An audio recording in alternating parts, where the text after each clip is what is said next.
80-85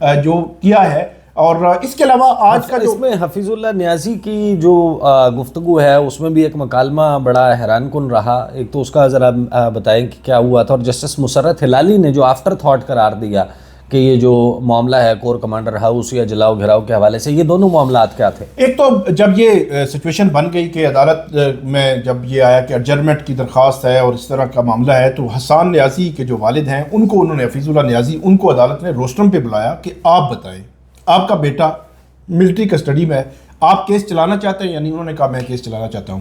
تو پھر عدالت نے کہا کہ یہی تو مسئلہ ہے, اور جو جواز خواجہ صاحب کے وکیل تھے ان کو کہا کہ آپ کا کوئی قریبی یا کوئی ایسا بندہ اس کسٹڈی میں نہیں ہے, جیل میں نہیں ہے, تو اس لیے آپ کے جو تاثرات ہیں, آپ کے جذبات مختلف ہو سکتے ہیں ان سے جن کے ہیں. تو اس لیے پھر عدالت نے ان کی درخواست مسترد کی اور اس کے بعد اس کیس کو جو ہے وہ آگے چلانے کی جو ہے بات کی. ایک جو جسٹس مسرت ہلالی کے والے سے آپ بات کر رہے ہیں, وہ جو جگہ ہے, اس کو جو رہائش ہے, اس کو کیا مطلب آفس ڈکلیئر کیا گیا تھا, نہیں کیا گیا تھا, جسٹس مسرت ہلالی نے یہ سوال اٹھایا. لیکن سب سے بیسک یہ فوجی تنصیبات میں شامل ہوتا ہے یا نہیں, ہوتا ہے, بنیادی سوال یہ. اس کے علاوہ جو سب سے بیسک جو کوشچن اٹھایا ہے وہ اٹھایا ہے جسٹس نعیم اختر افغان نے. وہ یہ کہتے ہیں کہ یہ جو لوگ ہیں, پہلے 104-5 تھے, 20 لوگ نکل کے اب 84-85 لوگ ہیں, تو انہوں نے یہ کہا ہے کہ یہ جو لوگ ہیں, ان لوگوں کی جس وقت حوالگی ہوئی, حوالگی کا ایک طریقہ کار ہے, ملٹری کسٹڈی, ملٹری اتھارٹیز جو ہے وہ ایک ریٹن میں ایک اپلیکیشن لکھتے ہیں, اور اس اپلیکیشن میں یہ لکھتے ہیں کہ فلاں بندہ جو ہے وہ ہمیں ملٹری کی کسٹڈی میں چاہیے.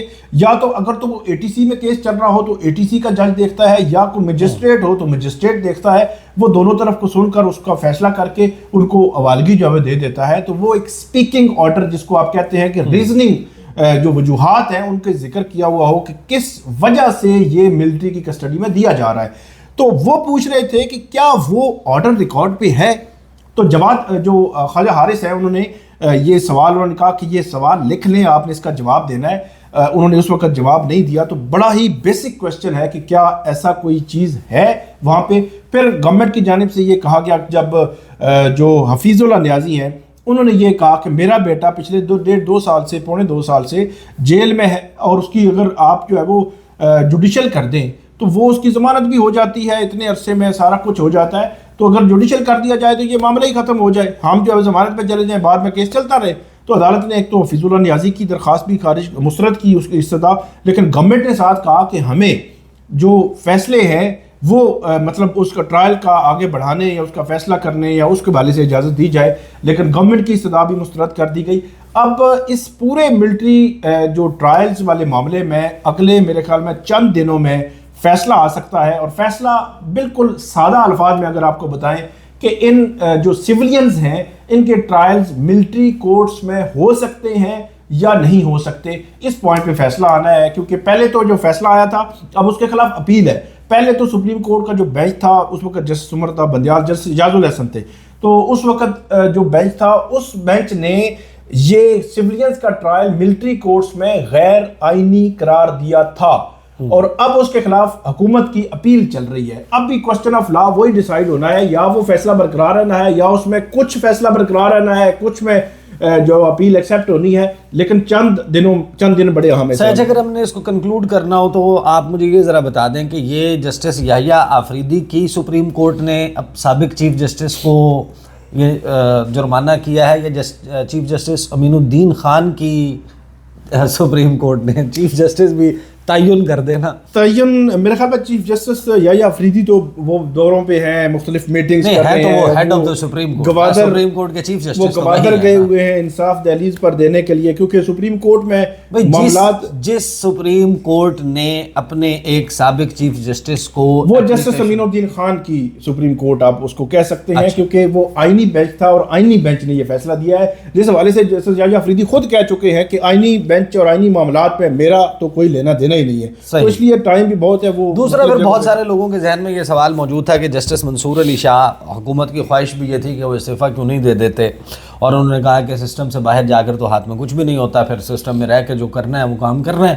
اور پھر ابھی وہ ایک خطاب بھی کر رہے تھے وہاں پر, انہوں نے آئین کی تشریح کے حوالے سے بڑی دلچسپ بات کی کہ تشریح تو اب میں کر ہی نہیں سکتا, جی وہ خطاب کر رہے تھے.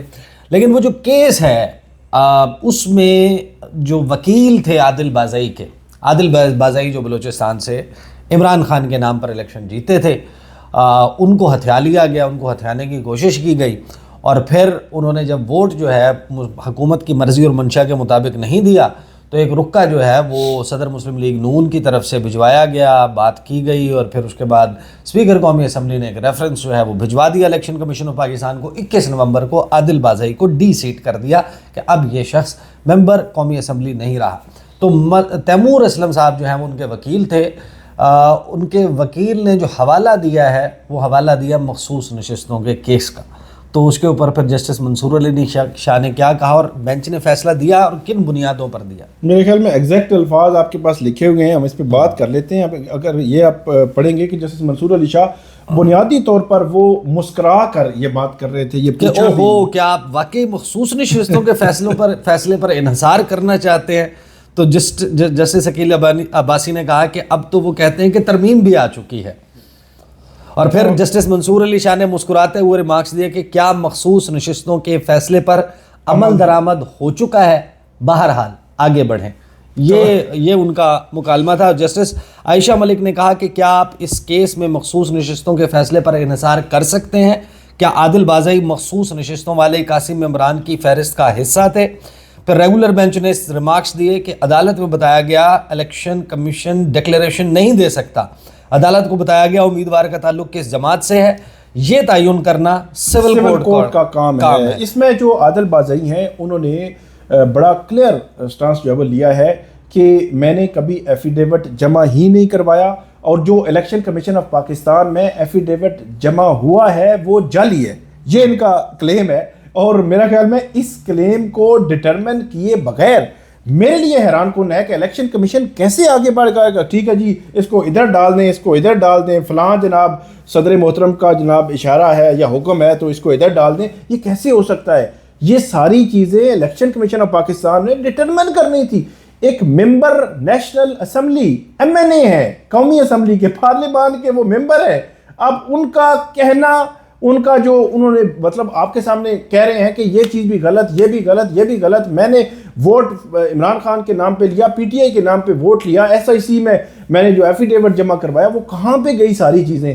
تو میرا یہ خیال ہے کہ پھر وہ آج کہہ رہے تھے کہ میں نے جب حلف لیا تو اس وقت بھی عمران خان کی تصویر اٹھائی ہوئی تھی، تو وہ بھی ایک الگ سے میں نے جو تقاریر کی ہیں وہ ان کے خلاف کی ہیں، وہ مجھے معطوب کرتے رہے ہیں، میرے پہ پریشر ہے، میری پراپرٹی 1 ارب روپے انہوں نے کہا 1 ارب سے زائد کی میری پراپرٹی جو ہے اس کو تباہ و برباد کر دیا گیا، میرا بزنس نہیں چلنے دیا جا رہا، اس کے باوجود یہ سب کچھ کیا گیا۔ تو جسٹس بیسکلی مجھے یہ بتائیں کہ یہ جو ظاہر ہے کہ معاملہ یہ ان اٹ سیلف کتنا امپورٹنٹ ہے 8 فروری کے الیکشن کے حوالے سے، کیونکہ اب یہ سوال تو ظاہر ہے کہ موجود ہے اور یہ برقرار رہے گا، آنے والے وقتوں میں بھی برقرار رہے گا۔ 13 جنوری کا فیصلہ اور اس کے کانسیکوینس میں آج بھی عادل بازئی جو گفتگو کر رہے تھے وہ یہ کہہ رہے تھے کہ میں نے جو 3 ایفیڈیوٹ جمع کروائے، ایک میں نے PTI کا جمع کرایا، پھر مجھے ایک کروانا پڑا جب بلے باز والا نشان آیا وہ، اور پھر انڈیپینڈنٹ کے طور پہ کیونکہ سب کچھ ہمارے لیے ختم کر دیا گیا تھا۔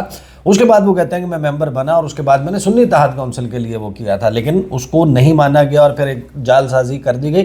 اور ویسے بھی کوئی شخص بقائے میں ہوش و حواس اگر خود کھڑے ہو کر انکار کر دے، کہہ دے کہ یہ فریولس ہے، یہ جھوٹا ہے، یہ میں نے نہیں جمع کروایا، تو پھر کیا کوئی بھی الیکشن کمیشن یا کوئی اسپیکر قومی اسمبلی یا کوئی صدر مسلم لیگ نون اس کے اوپر اپنا فیصلہ صادر کر سکتا ہے؟ میرا خیال ہے کہ بالکل بھی الیکشن کمیشن کا فیصلہ یہ برقرار رہنے والا بظاہر نظر نہیں آتا۔ اگرچہ سپریم کورٹ نے فیصلہ کرنا ہے، انہوں نے بڑی جو وہ قریب کی تاریخ رکھی ہے 12 دسمبر کو، مطلب آج ہم بات کر رہے ہیں 9 دسمبر تو 2 دن، مطلب اس میں بھی ہفتہ 10 دنوں میں یا 15 دنوں میں اس کیس کا فیصلہ بھی ہو جائے گا۔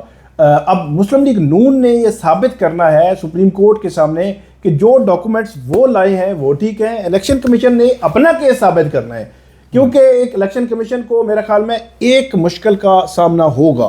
ابھی ریسنٹ پاسٹ میں ہم دیکھیں تو الیکشن کمیشن جب سپریم کورٹ جاتا تھا تو چیف جسٹس قاضی فائز عیسیٰ کے بینچ میں کیس لگتا تھا، تو چیف جسٹس قاضی فائز عیسیٰ جو ہے ایسے اس کو کیس کو چلاتے تھے جیسے وہ الیکشن کمیشن کا کیس بھی لڑ رہے ہوں۔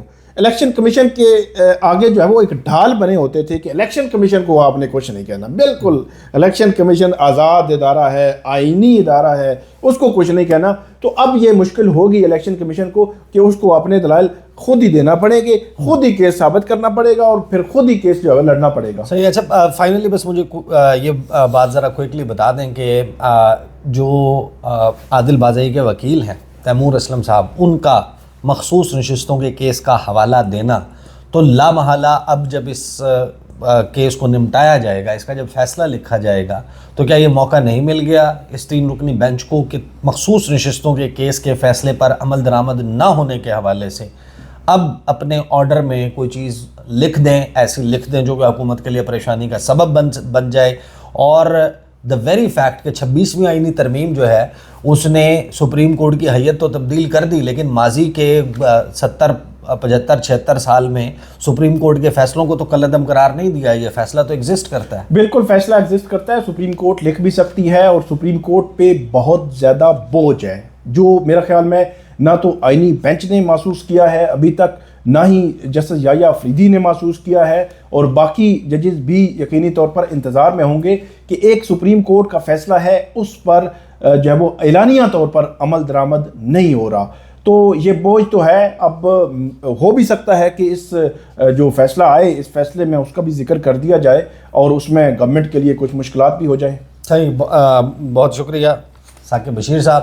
بڑا ہی امپورٹنٹ عدالتی ہفتہ ہے. آپ کو معلوم ہے کہ بہت سارے اہم کیسز آئینی بینچ میں لگائے گئے ہیں. 8 سے 9 بڑے کیسز ہیں اور ان کے بارے میں یہی کہا جا رہا ہے کہ نمٹا دیے جائیں گے, ایک کے بعد ایک سمیٹنے کا وقت آ گیا ان کیسز کو. لیکن جو جسٹس منصور علی شاہ کی عدالت ہے وہاں پر مخصوص نشستوں کے کیس کا حوالہ آنا, تو اس میں پھر جو ان کے ریمارکس ہیں مسکراتے ہوئے جو انہوں نے گفتگو کیا, تو لامحالہ جو فائنلی اس کا ڈیسیجن آئے گا اس میں کچھ نہ کچھ اس حوالے سے مجھے لگتا ہے کہ ہوگا جو حکومت کے لیے ٹربل سم ہو سکتا ہے. اب تک کے لیے اتنا ہی. مجھے اور ثاقب بشیر کو اجازت دیجیے.